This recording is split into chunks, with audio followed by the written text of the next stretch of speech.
એક સાથે 5 સિસ્ટમ સક્રિય થતા રાજ્યમાં અત્યંત ભારે વરસાદની આગાહી 5 દિવસ સૌરાષ્ટ્ર દક્ષિણ ગુજરાતમાં અતિ ભારે વરસાદની ચેતવણી તમામ પોર્ટ પર 3 નંબરના સિગ્નલ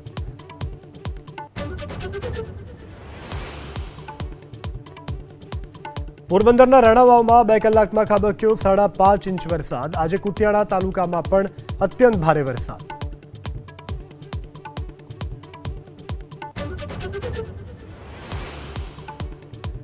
જૂનાગઢના કેશોદમાં આજે 10.5 ઇંચ વરસાદથી જળબંબાકાર તો મેંદરડામાં 8 કલાકમાં ખાબક્યો 13.5 ઇંચ વરસાદ એસટી બસના 15 રૂટ બંધ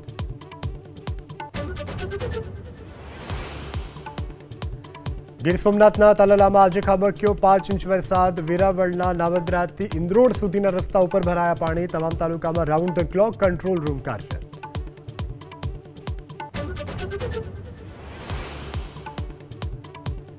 લોકસભામાં 130મું બંધારણ સુધારા બિલ ગૃહમંત્રી અમિત શાહે કર્યું રજૂ કાયદાના દાયરામાં આવશે પીએમ સીએમ અને કેન્દ્રીય મંત્રી સંયુક્ત સંસદીય કમિટીમાં મોકલાશે બિલ